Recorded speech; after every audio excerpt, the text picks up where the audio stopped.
Using the language of my faith, let me tell you this. The Jesus that I know would be right here in this gallery, lined up to speak during this public comment, standing in solidarity with the brave people here. The Jesus I know would be dressed in full drag and serving face,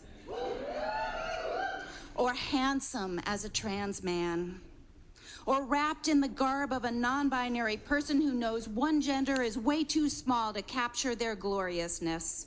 My name is the Reverend Dr. Kieran Osborne. I'm local clergy. I'm a homeowner. I pay taxes. I'm a parent of 4 people. I'm a community organizer, and I am a deeply religious follower of Christ. And I come here tonight not to ask you to pass item 14B because it is your absolute humble pleasure, especially any of you who set foot in a church, to pass this item with humility and not saviorhood. That each of us will and should and will definitely band together, that we will share our resources, and when we aren't here on public display, I will, defending our rights to breathe. When we are not here in this room with the amount of decorum you should beg for us to have, I ask you all, family, may we pick up our bricks, because we will not go down without every silent cis straight person waking up and seeing the blood on their hands. My name is Abby Mortellero. I use she, her pronouns. I'm a resident of Worcester, Massachusetts. I'm here to speak in favor of 10B, 10J, and 14B. I speak as both the B and the T in the LGBT. I speak as someone who is always misgendered, like all the time. People refer to me as sir when I prefer to be referred to as ma'am. I speak as someone who is afraid to use public toilets. I speak as someone who is a member of this community and is a queer person. I speak in favor of my city becoming a sanctuary city for people like me. And just remember, Election Day is coming and we are all voting. Thank you. Clearly, you think that I should be suffering that. Candy, look at me. Please direct your comments. And you have the audacity to make snide remarks about how rude the public is being or how they're swearing while they come up with you and fight for their lives? I'm sorry, was I not polite enough? Do I need to just like slink away quietly so you don't have to like think about the consequences of any of your actions?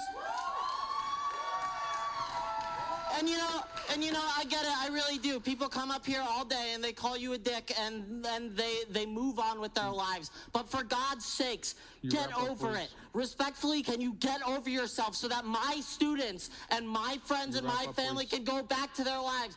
Let me talk. Please wrap up your comments, please. Do I just go back to my crying friends and tell them that they're too much of an inconvenience? No. I'm not going to quietly go away, and neither will all these people. I will show up every fucking week. Okay, thank you. And I will speak truth to power. I will not you pretend that we're not citizens of this city.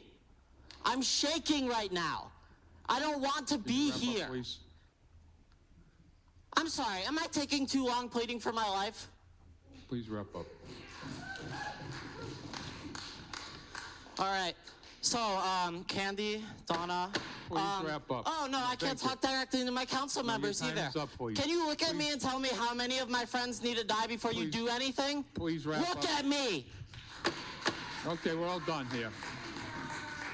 Fucking pathetic. We're all done. Come on. My name is Annie Kaplan. I am a Worcester educator speaking in support of Action 14B.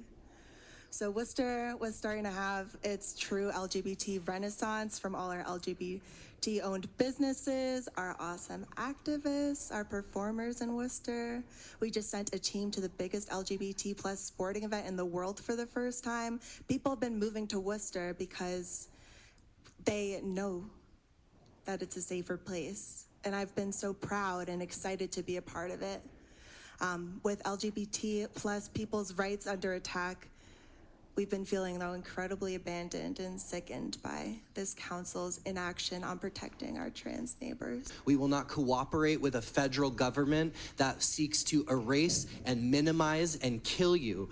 Because I sit with young people, and let me tell you, sitting with a 9-year-old child or a 14-year-old child who says, I'm scared to come out at home, I don't know how I'm going to be supported in school, what's going on at the city? Those are the people that we in the community go back and talk to and say, I'm so sorry that our elected officials are not standing up for you in the way that you are asking. And if you think you're afraid of Trump, you should see how afraid of Trump I am. Can you wrap up, please?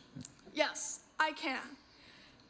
If you say that you're afraid of Trump and that's why you don't want the city to be a safe space for trans people, you better prepare for trans people to make this a very unsafe space. And for a little bit of education, lesbian, gay, bisexual, transgender, queer, questioning, intersex, asexual, and two-spirit. Nowhere in our acronym is ally. We are not responsible for your education. You should be doing that yourselves. You're welcome. Yeah.